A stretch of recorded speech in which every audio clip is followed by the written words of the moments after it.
Bien, el siguiente video es para encontrar la función transferencia que relacione el voltaje de salida, que es el voltaje en el condensador, sobre el voltaje de entrada, que es el voltaje que está aplicado acá mediante esta fuente.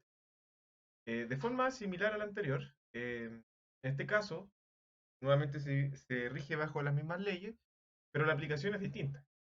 ¿Por qué? Bueno, en este caso vamos a tener una corriente, que podemos llamarla como la corriente total del circuito, pero al llegar a este punto, este nodo, esta corriente se va a dividir, ya que tenemos una parte del circuito que es paralela. En ese caso, ¿cierto? Va a provocarse un divisor de corriente, donde vamos a tener una corriente en la bobina y una corriente en el condensador. La suma de esas dos corrientes va a ser la corriente total del circuito. Bien. De forma análoga, podemos decir, ¿cierto?, que el voltaje de entrada va a ser igual al voltaje en la resistencia más el voltaje, ¿cierto?, en la bobina. Ahora, este es el tema. Si se fijan acá, el voltaje, los voltajes, digamos, en la bobina, acá el voltaje en la bobina y el voltaje en el condensador, al estar en paralelo, son los mismos. ¿Bien? Son iguales, porque están en paralelo. Por lo tanto, eh, un error podría ser plantear la ley de Ohm, disculpe, la ley de Kirchhoff de voltaje, según lo que está ahí, y escribir VR más VO, y dejar hasta ahí nomás la ecuación. Y en ese sentido, ¿cierto? Estaríamos dejando de lado uno de los dos términos que sería el voltaje en el condensador o el voltaje en la bobina.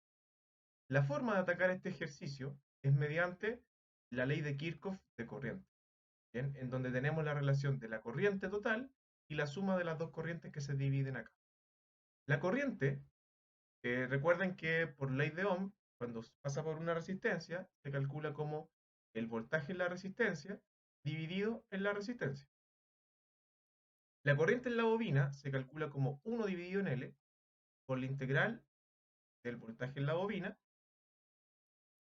y la corriente en el condensador se calcula como C por la derivada del voltaje en el condensador. ¿Bien? En este caso, si se fijan, estamos intentando encontrar la relación con el voltaje del condensador, que eso es lo que nos está pidiendo acá la función de transferencia. Por lo tanto, la idea acá es transformar este voltaje en la bobina en el voltaje en el condensador.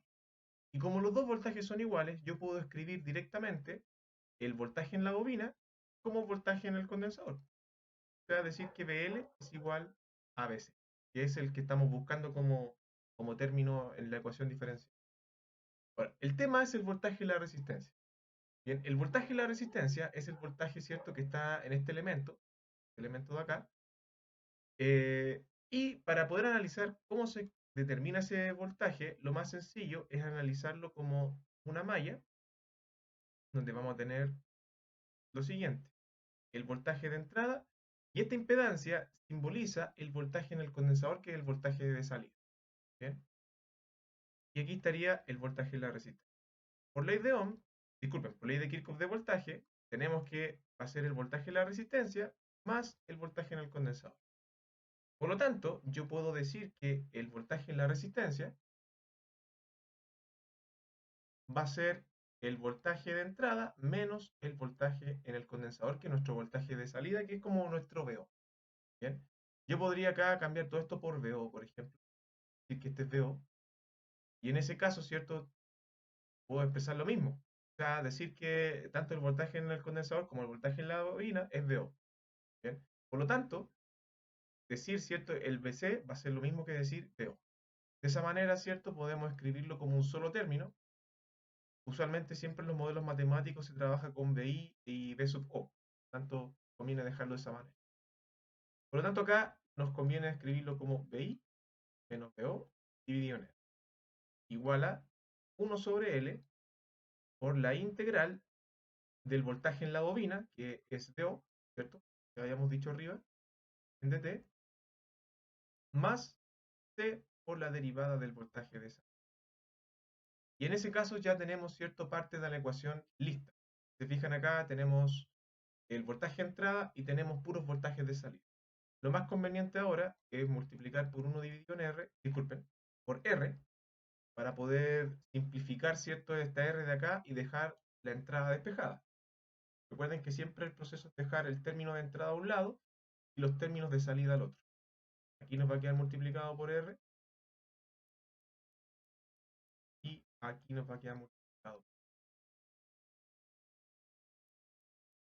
Bien, por lo tanto, el modelo matemático nos va a quedar expresado de la siguiente manera. R dividido en L, integral de BO en dt, más R por C, por la derivada del voltaje de salida en dt, más BO.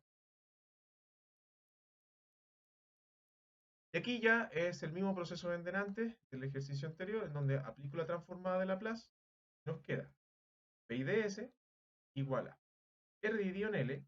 La transformada del integral siempre va a ser la función en S dividido en S, más R por C. La derivada, la primera derivada es S por BO de S, más BO de S. El mismo proceso en delante, factorizamos por BO de S al lado de la ecuación y nos queda R dividido en LS más RCS más.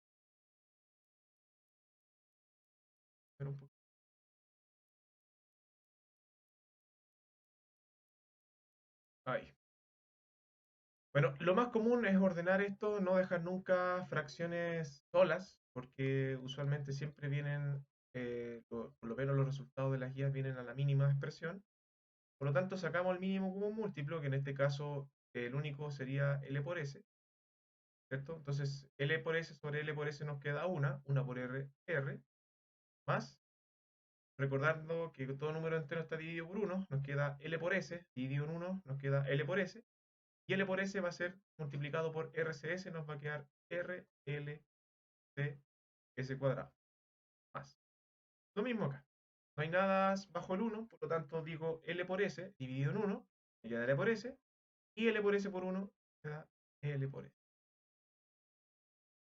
Y el proceso sigue, ¿cierto? Despejar el BO sobre BI, en este caso el LS también lo puedo despejar al otro lado multiplicando, recuerden que siempre debe quedar el término de BO dividido en BI. En este caso voy a hacer lo siguiente, el L por S lo voy a pasar multiplicando, queda ahí, y el BI lo voy a pasar dividiendo, el mismo proceso, ¿cierto?, del ejercicio anterior. Y eso queda multiplicado por R más RLCS cuadrado más LS. Y ese LS, ¿cierto? O este término completo pasa dividiendo para dejar la función de transferencia de sería R más RLS cuadrado más L. Yo olvidé escribir el LS, ¿cierto? Porque pasa dividiendo. Igual a BO y sobre S sobre B. Y esa sería, ¿cierto?, la función de transferencia. De una forma más ordenada, podemos decir que la función de transferencia para ese circuito mixto va a ser LS dividido en RLCS cuadrado más LS más. Ahí estaría, ¿cierto?, el resultado de este.